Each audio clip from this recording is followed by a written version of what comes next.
El día de hoy, como ustedes se dan cuenta, vamos a estudiar este pasaje de Lucas 23. Y saben, hermanos, en la imagen que ustedes ven aquí detrás de mí, ustedes se dan cuenta que así se llama también el título, ¿verdad? Un monte con tres cruces.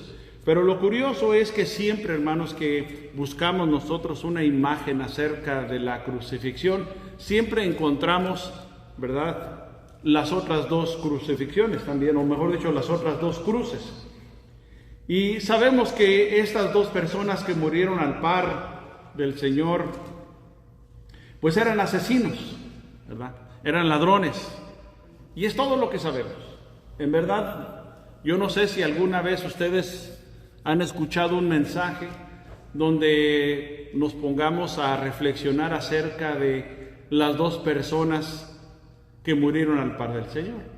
Y en verdad, muy pocas personas se han puesto a predicar. A estas personas que murieron al par no le damos, ¿verdad?, la menor importancia. Sin embargo, el día de hoy lo vamos a hacer.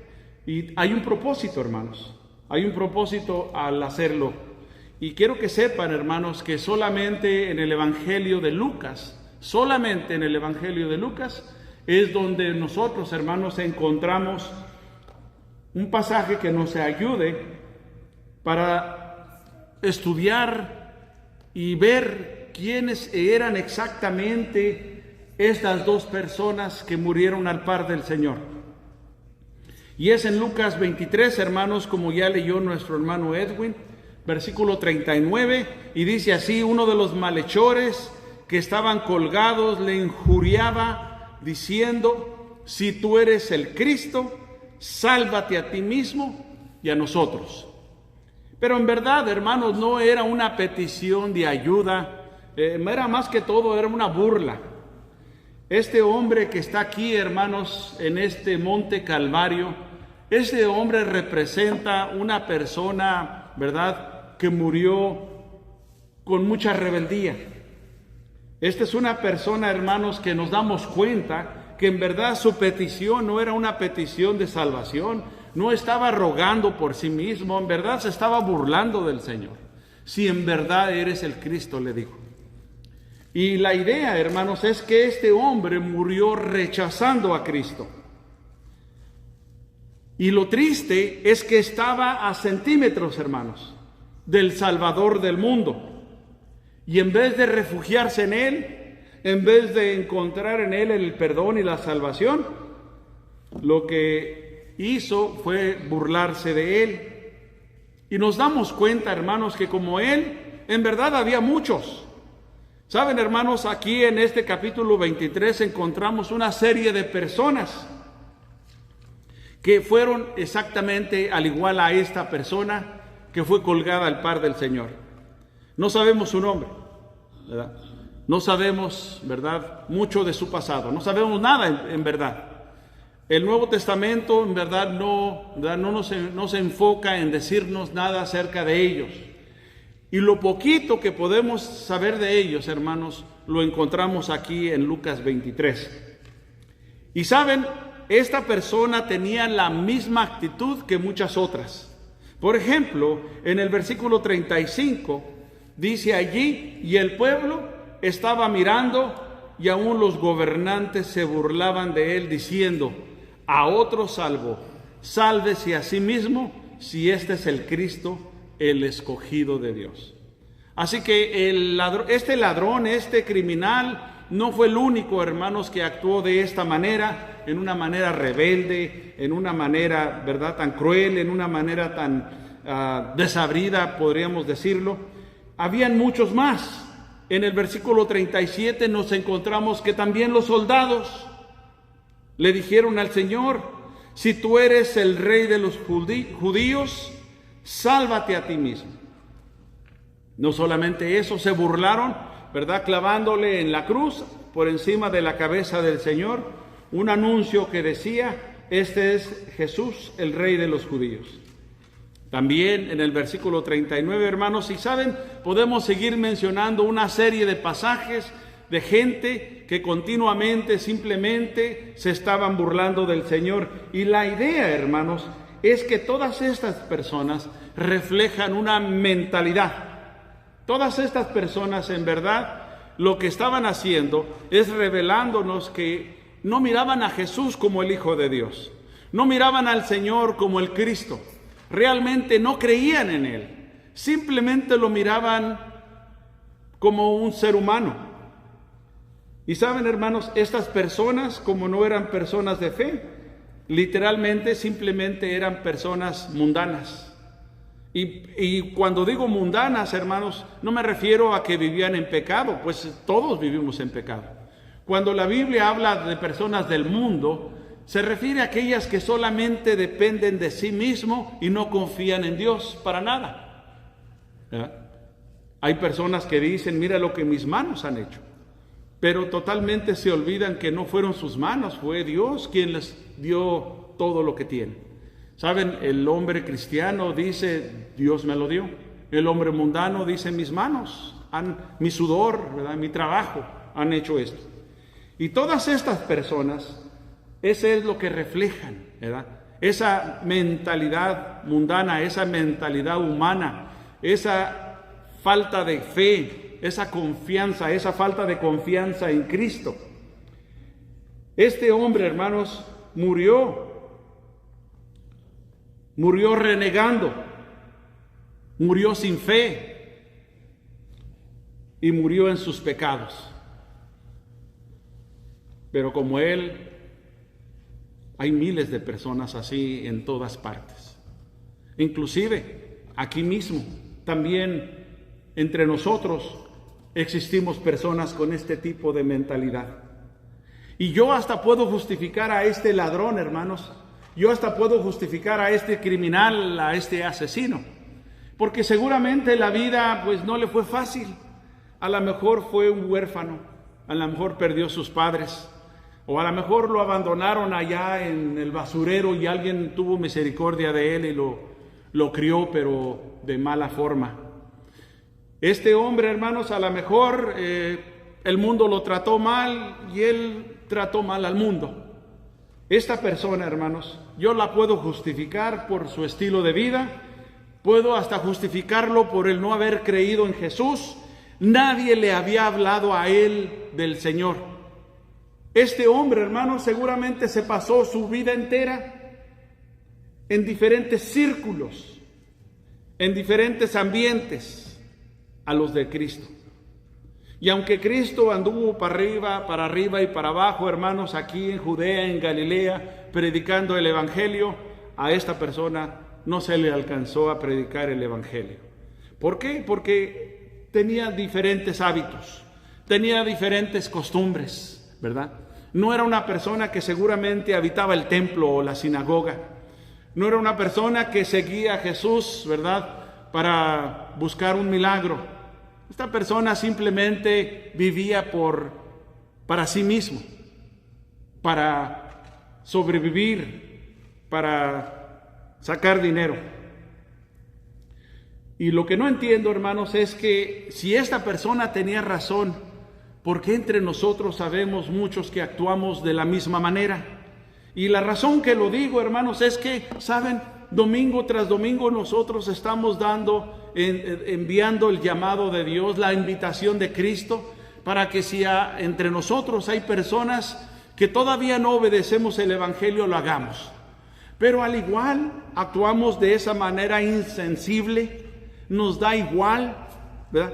Lo rechazamos a Cristo como el ladrón, como este criminal. Y yo me pregunto, ¿por qué?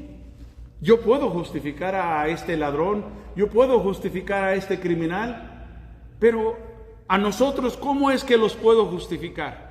¿Saben? Entre nosotros, la mayoría de nosotros hemos escuchado el Evangelio. Tenemos años de haber escuchado el Evangelio. No se diga nuestros hijos, podemos decir que literalmente casi nacieron en la iglesia. Y desde niños han estado yendo a la escuelita dominical y han escuchado el Evangelio una y otra vez. Sin embargo, están ahí resistiendo, como retando al Señor cada vez que se da la invitación. Y yo me pregunto, ¿por qué? ¿Cómo es que actúan de esa manera? ¿Cómo es que su corazón se ha convertido verdad, así? Digo, aquellas personas yo las justifico, pero a nosotros, y es lo que no entiendo. Pero mientras no lo entiendo, y no voy a tratar de entenderlo, hermanos, porque creo que es básicamente una actitud de rebeldía. Quiero decirles, hermanos, que su corazón, si lo siguen endureciendo poco a poco, va a llegar el día en que se va a convertir en un corazón de piedra. Que totalmente, hermanos, van a ser insensibles y les va a importar poco el morir con Cristo o sin Cristo. Como este hombre que está ahí al borde de la muerte y le da igual. Vivió su vida como la vivió, sabe que logró sus logros, acepta sus logros, acepta sus derrotas, y ahora simplemente sabe que llegó al fin de su vida y no hay más que aceptarla porque está ahí en la cruz y espera la muerte. Pero qué triste que las personas que nosotros conocemos, que apreciamos, a nuestros hijos, que queremos al par de la vida, que lleguen a morir sin Cristo. Eso es lo más triste, sabiendo que así estuvieron de cerca, sabiendo que toda su vida estuvieron escuchando el Evangelio. Domingo tras domingo estuvieron escuchando la palabra de Dios y murieron sin Cristo. Eso es lo más trágico que nos pueda suceder. Sin embargo, es una realidad. Pero si usted está escuchando el día de hoy, no haga duro su corazón. Al contrario, deje que el Espíritu Santo lo conmueva, lo transforme, lo convenzca que las cosas de Dios son reales y verdaderas. La segunda cruz, hermanos, que está aquí, la del otro ladrón, es una cruz de esperanza. Porque mientras este ladrón, hermanos, se quejaba, mientras este ladrón injuriaba al Señor y se burlaba de él, el otro, en el versículo 40, dice, respondiendo el otro, le reprendió diciendo, ¿ni aún temes tú a Dios, estando en la misma condenación? Nosotros a la verdad justamente padecemos, porque recibimos lo que merecieron nuestros hechos, mas ningún mal hizo. Y esto a mí, hermanos, completamente me agarró por sorpresa. Tuve que leerlo de nuevo para estar seguro que era el otro malhechor que estaba diciendo estas palabras. Es que no lo entiendo. Ambas personas crecieron igual. Ambas personas fueron cortadas con la misma tijera. Ambos tenían los mismos hábitos. Ambos fueron crucificados por los mismos crímenes. Ambos fueron encontrados culpables. Ambos deberían de tener la misma actitud. Sin embargo, aquí tenemos a este otro hombre que demuestra una actitud diferente. Y yo digo, ¿pero por qué? Bueno, podría ser, hermanos, que por primera vez en su vida, este hombre realizó que tiene esperanzas o esperanza de salvación. ¿Saben, hermanos? Está al borde de la muerte. Las cosas que a veces hacemos nosotros, hermanos, cuando estamos al borde de la muerte. Este hombre, en su manera de hablar, nos revela una actitud completamente diferente. Y saben, hermanos,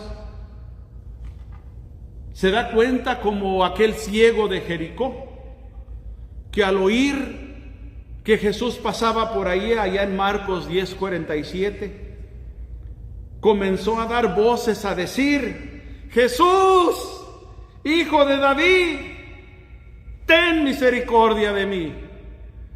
Pero había un tono en aquel ciego, un tono de desesperación. Había la realización que si el Señor no lo escuchaba, se perdía la oportunidad de sanidad. Como que yo veo en este ladrón, en este criminal, la misma actitud. ¿Saben, hermanos? Este hombre murió rogando por su vida. En el versículo 42 le dijo a Jesús: acuérdate de mí cuando vengas en tu reino. Pero, ¿por qué el cambio? ¿Por qué hay tan gran diferencias entre este hombre y el otro? Bueno, ya lo dijimos, está al borde de la muerte. Número 1. Pero algo que hizo este hombre increíblemente, para mí me parece algo anormal, al mismo tiempo me parece fabuloso, es que este hombre, hermanos, por un par de horas ha estado escuchando las burlas de todos los demás. Escuchó, por ejemplo, en el versículo 28, dice allí: pero Jesús, vuelto hacia ellas, les dijo: hijas de Jerusalén, no lloréis por mí, sino llorar por vosotras mismas y por vuestros hijos, porque aquí vendrán días en que dirán: bienaventuradas las estériles y los vientres que no concibieron y los pechos que no criaron. Y entonces comenzarán a decir a los montes: caed sobre nosotros, y a los collados cubridnos. Escuchó al Señor, hermanos, que en esos momentos de su crucifixión, en esos últimos momentos de su vida, hablar de esa manera, en respuesta a la gran multitud y a las mujeres que lloraban y hacían lamentación por él. Escucharon al Señor decir eso. También escucharon, hermanos, y vieron a la multitud. Y también en el versículo 34 vieron a Jesús orando: Padres, perdónalos porque no saben lo que hacen. En vez de que muriera el Señor como ellos, renegando, en vez de que muriera maldiciendo, ¿verdad?, lo ve a el Señor pidiendo por sus verdugos, aclamando misericordia y perdón por todos aquellos que lo han crucificado, por todos, por los líderes religiosos, por los falsos testigos, por los que paseaban por ahí simplemente por mirones y que de pasada se burlaban de él. Por todos está orando el Señor. Pero ¿qué tipo de actitud es esta? Ellos no lo entienden. Ellos están impuestos a otro tipo de actitud. Ellos están impuestos al ojo por ojo, diente por diente. Pero ahora el Señor está dando una actitud diferente a la que ellos conocen.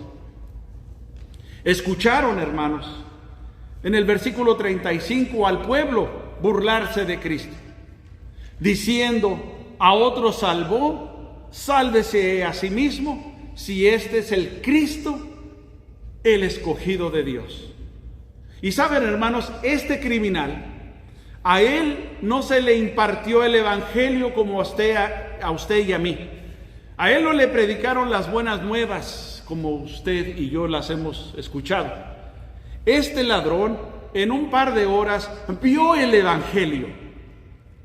Vio, hermanos, la actitud del Señor. Vio las burlas de las personas y se puso a pensar que tanta gente lo estaba llamando el Cristo, lo estaba llamando el Rey escogido de Dios. ¿Y qué tal? Entró la duda a este hombre. ¿Y qué tal si lo es? ¿Qué tal si todas esas burlas de las personas, qué tal si todos están equivocados y este hombre realmente sí es el Hijo de Dios, sí es Cristo, sí es realmente el Salvador del mundo? Y le entró la fe.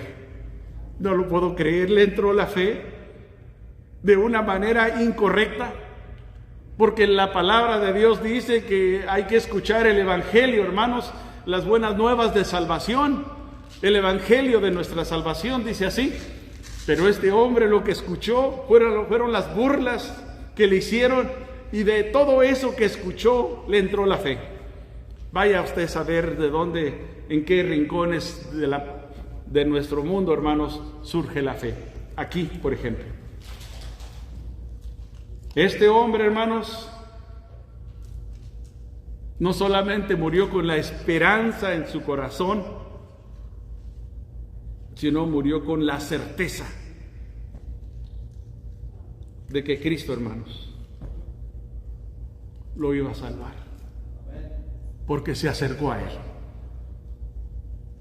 Se acercó a Él y clamó a Él: acuérdate de mí cuando vengas en tu reino. Y el Señor le dijo: yo te aseguro que hoy mismo estarás conmigo en el paraíso.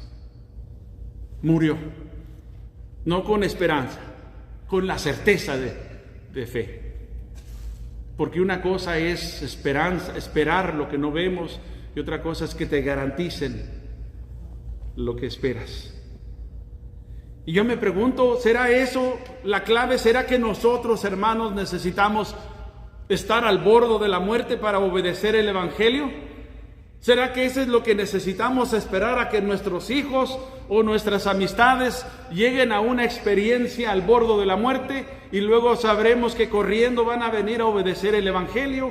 Pero no hay necesidad, no es necesario que eso suceda. Yo no lo hice porque estaba al borde de la muerte. Ustedes no lo hicieron porque estaban al borde de la muerte. Lo hicimos, hermanos, porque entró en nosotros la convicción, la certeza de que este hombre que murió en la cruz es nada menos el Hijo de Dios. Y nosotros, hermanos, necesitamos hacer lo mismo, los que todavía no obedecemos el Evangelio. Aquí, hermanos, Jesús le da a este ladrón la salvación. Pero fue la excepción de la regla. La regla es una, la excepción es otra. Por eso se llama excepción. Muchos dicen, bueno, si Cristo pudo salvar a aquel hombre al borde de la muerte en el último segundo de su vida, solamente porque se arrepintió, pues yo voy a hacer lo mismo. Pero es que así no funciona. Así no son las cosas. Saben, este fue un caso en especial. A él le prometió, solamente a él. Porque una vez, hermanos, que la iglesia se estableció, y Pedro en Hechos 2:38 dice: arrepentíos y bautícese cada uno de vosotros para recibir el perdón de pecados y el don del Espíritu Santo. Esa se convirtió, hermanos, en la regla general para todos. El Señor de antemano, antes de que muriera, lo dijo: de cierto te digo él, el que no naciere de agua y del Espíritu no puede entrar en el reino de los cielos. Y esa es la regla, que nosotros necesitamos obedecer el Evangelio. Y saben, hermanos, aquí detrás de mí, detrás de esa pantalla, hay agua. Están los uniformes, está todo listo, pero todo lo que necesitamos es una persona convencida en todos sus 5 sentidos que las promesas que Cristo hace son reales. Hoy mismo, dijo él, hoy mismo vas a estar conmigo en el paraíso. Esa es una promesa, hermanos, una promesa que nosotros necesitamos creer con todo nuestro corazón.